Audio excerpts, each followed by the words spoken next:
Good evening future doctors. तो अभी तक हम लोग पढ़ चुके हैं इंटरफेज और एम फेज। इंटरफेज में हमने देखा कि सारी प्रिपरेशन होती है जो सबसे ज्यादा टाइम लेती है, उसके बाद एम फेज आता है। इंटरफेज में हमने देखा था G1 SG2, एस में सिंथेसिस होती है, डीएनए का रेप्लिकेशन होता है, सेंट्रोसोम बनता है और हिस्टोन प्रोटीन बनता है। G1 में उसकी प्रिपरेशन होती है, उसको बनाने के लिए सारे प्रोटीन्स बनते हैं और सारे ऑर्गेनेल बनते हैं except mitochondria, chloroplast, Golgi body. ये तीनों किस में बनते हैं? G2 फेज में। इसके बाद आप मुझे बताओ G2 फेज में टिब्यूलिन भी बनता है क्योंकि आगे जाके एस्ट्रल रेज और स्पिंडल फाइबर्स बनाना होता है। इसके बाद आप मुझे बताओ एम फेज में हमने बोला था prophase, metaphase, anaphase, telophase. M phase middle में मिल गए तो M phase, M for metaphase, मोटा फेज।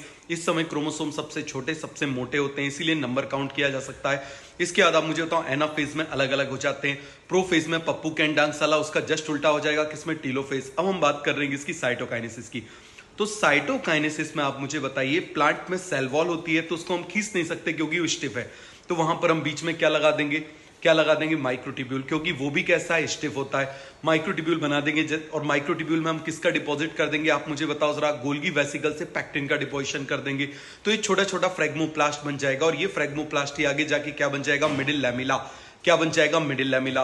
तो यहां पर आप मुझे बताओ डिपोजिशन कैसे शुरू होगा? सेंटर से बाहर की तरफ, सेंट्रीफ्यूगल ऑर्डर। समझ में आ गया? उसके बाद कौन यूज होगा? माइक्रोट्यूब्यूल यूज होगा। सेल प्लेट यूज होगी। समझ में आ गया? सेल प्लेट फॉर्मेशन होगा। इसके बाद हम किसकी बात कर रहे हैं? एनिमल। एनिमल में प्लाज्मा मेम्ब्रेन कैसी होती है? फ्लेक्सिबल। तो उसको खींच लेंगे तो क्या बन जाएगा? Constriction and furrow formation. अंदर की तरफ खींचेंगे तो आप मुझे बताओ सेंट्रीपिटल ऑर्डर।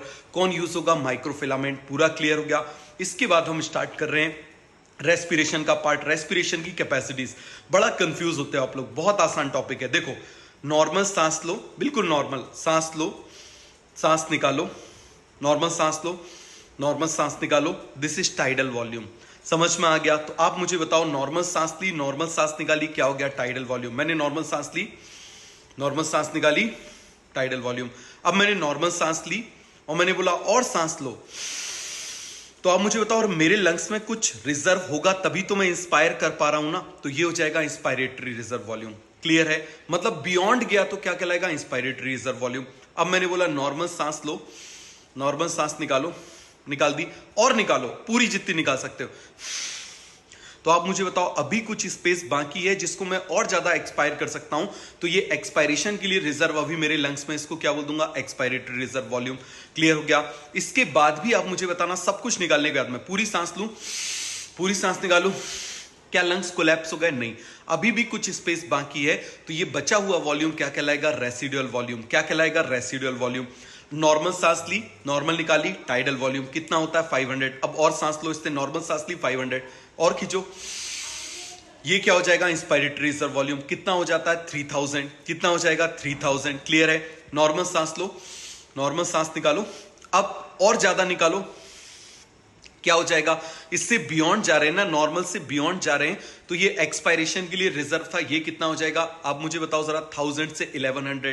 क्लियर है? कितना हो जाएगा? 1000 से 1100। इसके बाद बच गया वो कितना हो जाएगा? 1100 से 1200। कितना आसान है? 500, उससे ऊपर 3000, नीचे 1000 से 1100, उसके नीचे 1100 से 1200। तो बन जाएगा। पूरा क्लियर हो गया? इसके आगे का हम नेक्स्ट क्लास में पढ़ेंगे।